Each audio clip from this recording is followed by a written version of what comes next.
nabyakiriye neza cyane. Ndimo ndabyumva kuva mu birenge kugeza mu mutwe n'ibyishimo gusa, mu mutima ho birarenze. N'ibyishimo byinshi kuri njye n'umuryango wanjye. Iyi nzu nta minsi myinshi itwaye, urabona dusoza campaign, twamaze gusoza, akarere karishima, FPR irishima ku gihangano nari maze gutambutsa. Iyi nzu bayitangiye mu kwezi kwa munani mu matariki ya mbere. Ntabwo imaze igihe kinini, ni amezi 2 yonyine itwaye. Ntabwo nigeze mbitekereza, nta nubwo izo ndoto nigeze nzigira, kubera yuko nabonaga iyo mfite nkabona ubushobozi kugira ngo nzagire ubwo bushobozi bwo kuba nagira inzu nk'iyi, ntabwo nabikekaga, nta nubwo nabitekerezaga. Imbere hari y'urubaraza narwo rurimo amakaro n'inkingi 3 nziza zisize irange. Mu mbuga harimo igiheri, harapavomye, hari akajaride gahari iruhande rw'aho ngaho mu mbuga. Imbere mu rugo hari ikiraro cya kijyambere, hari ikigega cy'amazi, hariyo robine bahashyize, hariyo igikoni cyiza gisa neza gisize irange gipavomye nacyo. Ibyumba nabyo 3 birahari bishashe neza, birimo amamatera asobanutse, amakuvurero, amashuka. Harimo douche na toilette mu cyumba cyanjye. Mbese ni inzu ubona yuko isobanutse. Ibindi bampaye n'intebe zo muri salo, bamereza utubati, bamereza amasafuriya n'ibindi bizagenda biza, nabo biracyaza. Si ibi bakoze gusa, bajyanye abana ku ishuri. Mfite abana ariko bose urabona ntabahari, bari ku mashuri bariga. Ibikoresho barabihawe bigaragara, kurirwa ama uniform, barihirwa minerivare, bajyanwa ku ishuri bariga. Ibyo byose ni FPR. Ubwo rero ishimwe mfite ryo gushimira FPR randenze. Igikuru cyane ndashimira umuryango wa FPR, ndashimira iki gihugu cyacu n'imiyoborere yacyo muri rusange, ndashimira chairman wacu. Ubwo rero mfite chairman, mfite FPR, mfite abanyarwanda bafite umutima mwiza nk'uko tubayeho, ubumwe bw'abanyarwanda. Ndumva hazaza hanjye ari heza, kuko intangiro yo murayibona n'ibindi bizaza. Ishimwe rikomeye cyane, ibyishimo ni byinshi, ibyiyumviro byanjye ni byiza, ndetse n'ejo hazaza hanjye ndabona ari heza. Abanyarwanda ndabashimira cyane uburyo bakunze igihangano cyanjye, kandi barakoze kunshyigikira, barakoze kumpamagara, barakoze kunshimira, kumpa courage. Abanyarwanda ndabakunda, nabo bakunda u Rwanda. Ikindi nababwira muri iyi manda perezida atangiye, dushyiremo imbaraga, tumufashe, dukomeze twubake ibikorwa. Aho u Rwanda rugeze turuvane hano turugeze n'ahandi twifuza ko rugera. Rukomeze rubu rwa mbere, rukomeze rwese imihigo.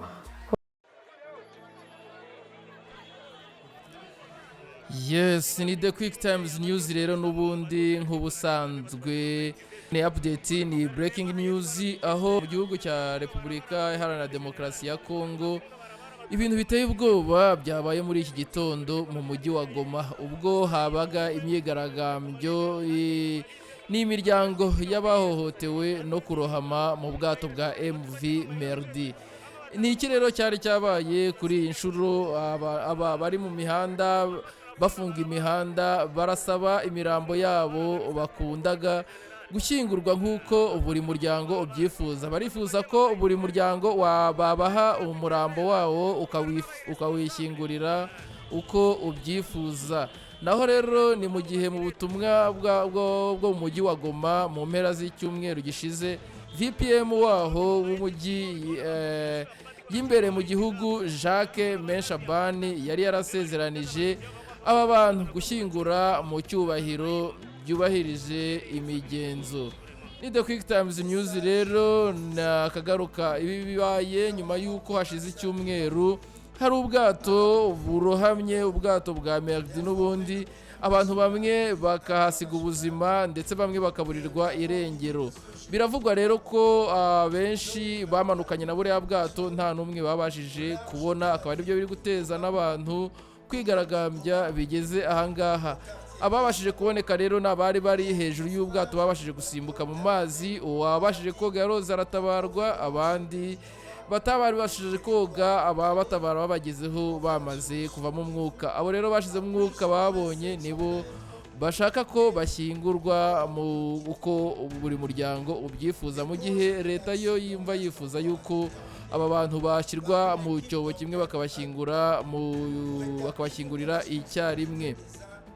Ni ibyifuzo rero by'aba baturage muri aka karere muri Goma, ni ibingibi bifuza muri Repubulika Iharanira Demokarasi ya Kongo. Ibi byose rero n'ubundi bibaye nyuma y'uko hari umugenzi wacu twahamagaye uri Goma nawe ndetse wabashije kuburirayo umubyeyi, yabashije kubwira The QuickTimes News yuko abantu twabonye aribo babashije kurokoka, naho abenshi muri bo bamanukanye n'ubwato na n'ubu ntabashije kubibona.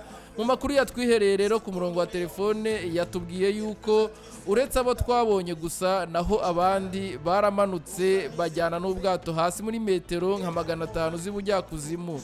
N'ubundi rero mu gihe leta ivuga yuko bari hasi muri metero 200, naho abaspecialiste baherutse kuva Kinshasa babiri bohereje mu mazi nkuko ndibuze kugenda bibereka mu mashusho, bavuze yuko bamanutse muri metero 12, umwe akigerayo yahise azamuka n'ubundi ava amaraso mu matwi ndetse no mu mazuru, kubera ko yagezeyo ahura n'ikibazo cya gaze nyinshi ibarizwa hano mu kiyaga cya Kivu. Uwo rero yabashije kuvayo nawe avirirana bigeze aho ngaho, ni umwe bari mu bori bawoherejweyo kujya gukora n'ubundi ubwo bushakashatsi no kuzamura imirambo y'abasigaye muri ubwo bwato hamo hasi.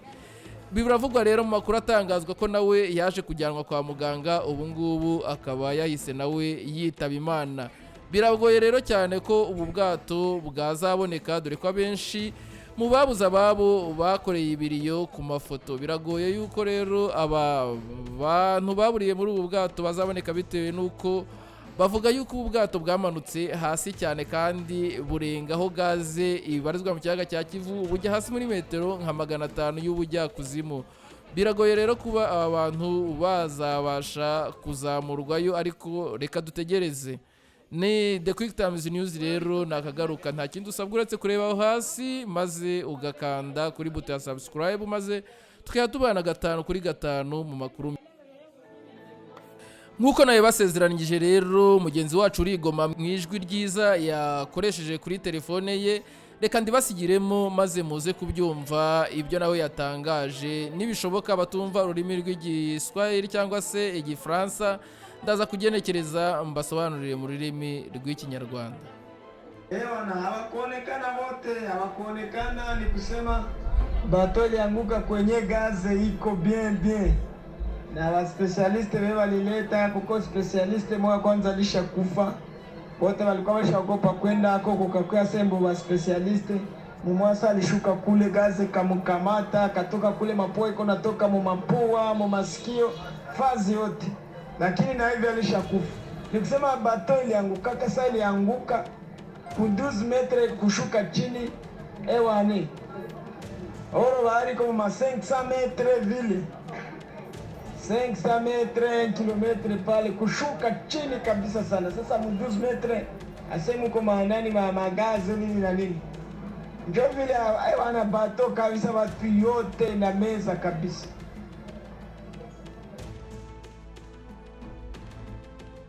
Nguko rero ni wa munyamakuru n'ubundi ni umwe mugenzi wacu uri Goma, ndetse nawe wabashije no kuhatakariza, nawe umubyeyi we yabashije kuhatakariza ubuzima kugeza ubwo we atabashije no kubona umurambo we. Ni amakuru yatwereje rero muri iki gitondo ubwo namubazaga ku myigaragambyo iri kubera muri kiriya gihugu kubw'iriya mpanuka yabaye, abantu bakaba bashaka bigaragambya ku mpamvu z'uko bashaka gushyingura abantu babo bakabyikorera bo ubwabo aho kugira bashyingurwe uko leta yiboneye uko ariko kose. Abantu rero mu myigaragambyo bazidukiye muri gitondo nyine bashakaga yuko babwiraga leta yuko igomba kubaha imirambo yabo bakabasha kujya kuyishyingurira bonyine. Ni The QuickTimes News rero, ni izo update kwa tubafitiye. Mwumvise ko abivuze nawe neza, avuze ko abantu uretse abo twabonye abandi bose bo bamanukanye n'ubwato batigeze babasha kuboneka.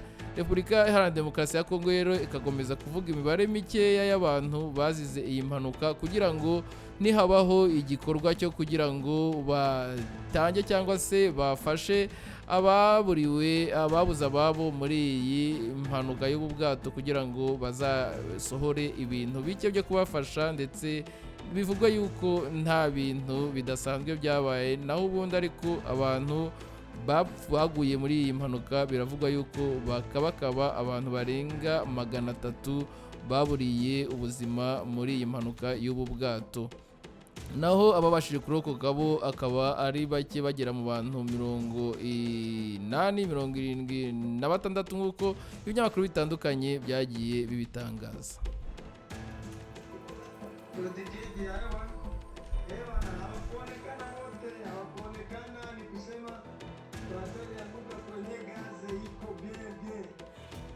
Specialiste wewe walileta kuko specialiste mwa kwanza alishakufa, wote walikuwa washtakopa kwenda hako kukakuwa sembo wa specialiste.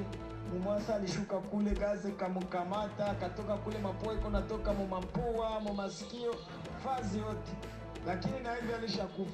Nikisema bato ilianguka kasa ilianguka ku 12 metre kushuka chini ewani oro bahari kama 500 metre vile 500 metre, 1 kilometre pale kushuka chini kabisa sana. Sasa 12 metre aseme kwa nani magazi nini na nini, ndio vile wana bato kabisa, watu yote na meza kabisa.